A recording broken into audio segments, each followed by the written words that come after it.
বিদেশে উচ্চ বেতনের চাকরি ও উন্নত জীবনের প্রলোভন দেখিয়ে মালয়েশিয়ায় পাচারের সময় অভিযান চালিয়ে ৫০ জন ভুক্তভোগী সহ পাচারকারী একটি চক্রকে আটক করেছে বাংলাদেশ কোস্টগার্ড। শুক্রবার কক্সবাজারের টেকনাফ উপজেলার বাহারছড়া সংলগ্ন সমুদ্র এলাকায় বিশেষ অভিযান চালিয়ে মালয়েশিয়াগামী একটি বোট থেকে বাংলাদেশি ও রোহিঙ্গা সহ ৫০ জন উদ্ধার করা হয়। এ সময় মানব পাচারের সঙ্গে জড়িত থাকার অভিযোগে ৯ জন পাচারকারীকেও আটক করা হয়।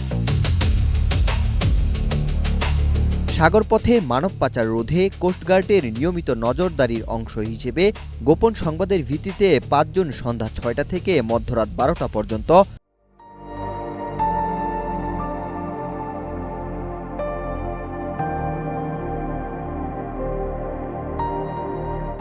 কোস্টগার্ড জাহাজ মনসুর আলী, স্টেশন টেকনাফ, আউটপোস্ট শাহপুরী ও বাহারছড়া যৌথভাবে অভিযান পরিচালনা করে। অভিযান চলাকালে একটি সন্দেহভাজন বোটকে থামার সংকেত দেওয়া হলে সেটি সংকেত অমান্য করে গভীর সমুদ্রের দিকে পালানোর চেষ্টা করে। পরে ধাওয়া করে বাহারছড়া উপকূল সংলগ্ন সমুদ্র এলাকা থেকে বোটটি আটক করা হয়। তল্লাশি চালিয়ে বোটে থাকা ৫০ জন ভুক্তভোগীকে উদ্ধার এবং ৯ জন মানব পাচারকারীকে আটক করা হয়।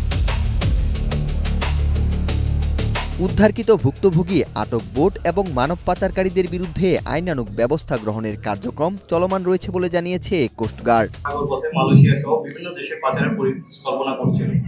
এছাড়া কয়েকজন ভুক্তভোগীকে দেশের বিভিন্ন স্থান থেকে অপহরণ করে মুক্তিপণ আদায়ের তথ্য পাওয়া গেছে।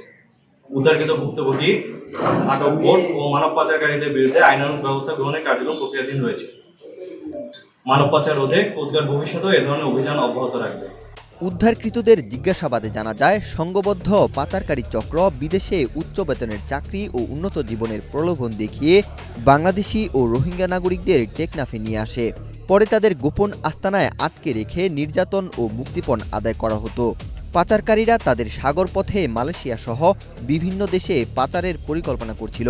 এছাড়া কয়েকজন ভুক্তভোগীকে দেশের বিভিন্ন স্থান থেকে অপহরণ করে মুক্তিপণ আদায়েরও তথ্য পাওয়া যায়। ওয়াহিদ হুসাইন জিহাদ, বাংলাদেশ প্রতিদিন।